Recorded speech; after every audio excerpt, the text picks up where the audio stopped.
നീ അറിഞ്ഞില്ലേ അവള് പുതിയ സ്റ്റാർട്ടപ്പ് തുടങ്ങി? ഡി, ഞാൻ പറഞ്ഞ സാധനം കൊണ്ടുവന്നിട്ടുണ്ടോ? ചാമ്പക്കല്ലേ? സോറി ഡി, ഇപ്പൊ ചാമ്പക്കയുടെ സീസൺ അല്ല. അമ്പഴങ്ങയുണ്ട്, ഒരെണ്ണം 3 രൂപ. എടുക്കട്ടെ? എന്റെ പൊന്നോ, വേണ്ട. 3 രൂപ കൊടുത്ത് അമ്പഴങ്ങ മേടിക്കാനുള്ള ആസ്തിയൊന്നും നമുക്കില്ലേ? 1 രൂപ ബഡ്ജറ്റിൽ നിൽക്കുന്ന സാധനം വല്ലതും ഉണ്ടോ ഡി? 1 രൂപയ്ക്ക് ആഞ്ഞിലി ചക്കന്റെ കുരു തരാം. വീട്ടിൽ കൊണ്ടുപോയി വറുത്ത് തിന്നാ മതി. അതെ, ക്ലാസ്സിനുള്ളിൽ അനിയന്ത്രിത കച്ചവടമൊക്കെ നിരോധിച്ചിട്ടുണ്ട്. ഇനി ഇത് ശ്രദ്ധയിൽപ്പെട്ടാൽ ടീച്ചറിന്റെ അടുത്ത് റിപ്പോർട്ട് ചെയ്യാനായി. അയ്യോ എന്റെ പൊന്നവനക്കേസി, ചതിക്കല്ലേ. തൽക്കാലം ഈ നെല്ലിക്ക അങ്ങോട്ട് പിടിച്ചേ. അന്ത ഭയം ഇരിക്കണോ? അതെ, ഞങ്ങളെ റിപ്പോർട്ട് ചെയ്താൽ ടീച്ചർ കേസ് എടുക്കും കേട്ടോ. അയ്യോ ചതിക്കല്ലേ. നീ പേടിക്കണ്ട, ഇവന്മാര് വാ തുറക്കാതെ ഞാൻ നോക്കിക്കോളാം. എനിക്കുള്ള പടി ഇങ്ങ് എത്തിച്ചാ മതി. ഞങ്ങളുടെ വീട്ടിൽ പുതിയ റോഡ് വീലർ പട്ടിനെ മേടിച്ചു. നീ നാളെ വീട്ടിലേക്ക് വാ. ആ പട്ടി കടിക്കോ? അതറിയാനാ നിന്നോട് വീട്ടിലേക്ക് വരാൻ പറഞ്ഞത്. എടാ, നീ വളി പഠിക്കുന്ന സമയത്ത് വല്ല പഠിക്കാൻ നോക്കും. ഇത്തവണ നീ തോറ്റാൽ 7ാം ക്ലാസ്സിൽ തന്നെ 2ാം വർഷം പഠിക്കേണ്ടി വരും. എന്നാലും എന്റെ ചേച്ചിനെ കാട്ടും ഭേദമാണ് ഞാൻ. അതെന്താടാ? എന്റെ ചേച്ചി ഇപ്പോഴും ബികോം 3ാം വർഷമാ പഠിക്കുന്നത്. പിന്നെ ഞാനെന്താ 7ാം ക്ലാസ്സിൽ 2ാം വർഷം പഠിച്ചാ കുഴപ്പം?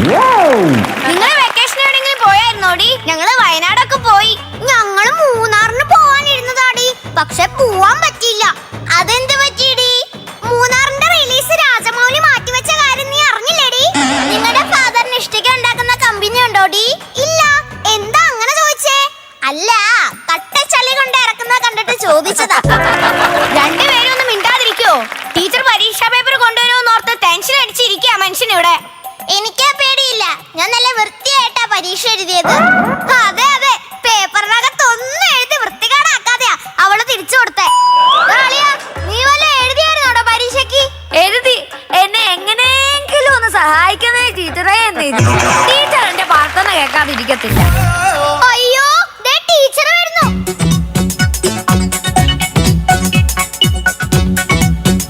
ദൈവമേ, പേപ്പർ കയ്യിലുണ്ട്. ശരിയാടി, പേപ്പർ ഉണ്ട്. Paper paper. അയ്യോ, പേപ്പർ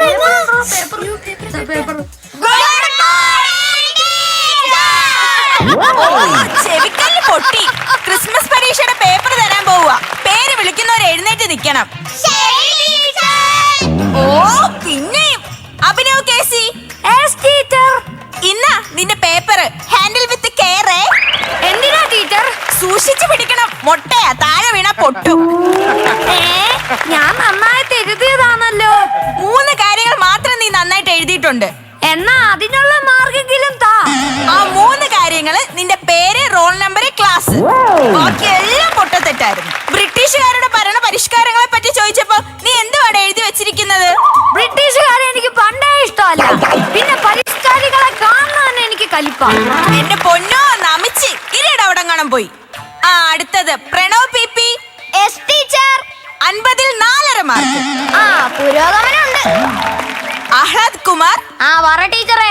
നിനക്ക് ആഹ്ലാദിക്കാനുള്ളതുണ്ട്. എന്താ ടീച്ചറെ, ഞാൻ ജയിച്ചാ? ഇല്ല, നിനക്ക് ആദ്യമായിട്ട് 1/2 മാർക്ക് കിട്ടിയിട്ടുണ്ട്. 1/2 മാർക്കെങ്കിൽ 1/2 മാർക്ക് ഉള്ളത് കൊണ്ട് ഓണം പോലെ. അത് നീ പഠിച്ച് മേടിച്ചെന്ന് വിചാരിക്കണ്ട. ആ പേപ്പറിൽ എഴുതി വെച്ചിരിക്കുന്ന മഷിയുടെ വിലയാന്ന് കരുതിയാ മതി. അടുത്തത് വരുൺ. Yes teacher. 50ൽ 49 മാർക്ക്. അയ്യോ, 49. ഞാൻ 50 മാർക്കിന് എഴുതുക ടീച്ചറെ. സാരമില്ല മോനെ, അടുത്ത തവണ നമുക്ക് 50ൽ 50 മേടിക്കാം കേട്ടോ. എന്നാലും ടീച്ചർ, എന്റെ ഒരു മാർക്ക് പോയി. ആ 1 മാർക്കെങ്കിലും ബാക്കിയുള്ളവന് കിട്ടിയാ മതിയായിരുന്നു.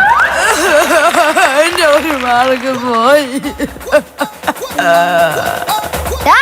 കണ്ടോ, കോർപ്പറേറ്റ് കുത്തകളുടെ പട്ടിഷോ. അവന്റെ 1 മാർക്ക് പോയെന്ന്. അടുത്തത് മണിക്കുട്ടി മന്മഥൻ. 1.5 മാർക്ക്. 1.5യോ? അടുത്തത് ദേവനന്ദ. നിനക്കുണ്ട് 1.5 മാർക്ക്. ഇത് കൂട്ടായ്മയുടെ വിജയം. രഞ്ജന. ഇവിടെ ഉണ്ട് ടീച്ചർ. 50ൽ 45 മാർക്ക്. മിടുക്കി. ഇവളെ രഞ്ജനയല്ല, വഞ്ചനയാ. ഒന്നും എഴുതിയിട്ടില്ലെന്ന് പറഞ്ഞിട്ട് നിനക്ക് 45 മാർക്ക് എവിടുന്ന് കിട്ടിയടി? സത്യമായിട്ട് ഞാൻ ഒന്നും എഴുതിയിട്ടില്ലടി. ഇതെന്തോ മിറാക്കിൾ സംഭവിച്ചതാ. സൈലൻസ്. എല്ലാവരുടെയും പേപ്പർ കിട്ടിയല്ലോ. ഇനി ആർക്കെങ്കിലും എന്തെങ്കിലും സംശയം ചോദിക്കാനുണ്ടെങ്കിൽ ആവാം.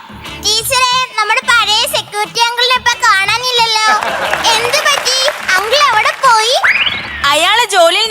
പിരിച്ചുവിട്ടു. എന്തിനാ ടീച്ചറെ പിരിച്ചുവിട്ടത്? +2 പരീക്ഷയ്ക്ക് വന്ന പിള്ളേരുടെ ഹാൾ ടിക്കറ്റ് വലിച്ചു കീറിയതിന്. സിനിമ തിയേറ്ററിൽ ടിക്കറ്റ് കീറാൻ നിൽക്കുന്ന മാമനെയൊക്കെ പിടിച്ച് സെക്യൂരിറ്റി മതി ഇരിയോടെ. പിന്നെ എല്ലാവരുടെയും പ്രോഗ്രസ് കാർഡ് തന്നുവിടും. വീട്ടിൽ കൊണ്ടുപോയി രക്ഷകർത്താവിന്റെ ഒപ്പിടിയിപ്പിച്ചിട്ട് നാളെ തന്നെ തിരിച്ചു കൊണ്ടുവരണം. ടീച്ചർ, എന്റെ അച്ഛനും അമ്മയും ഗൾഫിലാ. അതിന് എന്റെ പ്രോഗ്രസ് കാർഡ് ഫേസ്ബുക്കിൽ പോസ്റ്റ് ചെയ്തിട്ടേ അച്ഛനെ ഒന്ന് ടാഗ് ചെയ്യാവോ? അച്ഛനെ ടാഗ് ചെയ്യാനോ? എന്തിന്? അച്ഛനോടെ ഒപ്പ് കമന്റ് ബോക്സിൽ ഇടാൻ പറയാം. ഓ എന്റെ പൊന്ന് അഭിനവ് കേസി, നിന്റെ അച്ഛന്റെ ഉപ്പ് കമന്റ് ബോക്സിൽ ഇടാൻ പറയണ്ട. നിന്റെ TC എടുത്ത് ഞാൻ ഫേസ്ബുക്കിൽ ഇടാം. നിന്റെ അച്ഛനോട് അതൊന്ന് ഡൗൺലോഡ് ചെയ്തിട്ട് നിന്നെ ഇവിടുന്ന് ഒന്ന് കൊണ്ടുപോകാൻ പറയാമോ? അത് ഞാൻ വേണമെങ്കിൽ പറയാം. ഓ ഈ അരമാർക്കും ആനമുട്ടയും മേടിക്കുന്നവരെ കൊണ്ട് ഞാൻ അങ്ങ് തോറ്റു. ഇതിന് ഭേദം സ്കൂൾ അങ്ങ് പൂട്ടിയിടുന്നതാ. ടീച്ചറെ, അതിന് സ്കൂളൊക്കെ തുറന്നത് എപ്പോഴല്ലേ? അതെ, 1 മണിക്കൂർ ഓൺലൈൻ ക്ലാസ്സിൽ ഇരുന്നിട്ട് 1ാം റാങ്ക് മേടിക്കാൻ എന്റെ അച്ഛന്റെ പേര് ഡിങ്കനൊന്നും അല്ല.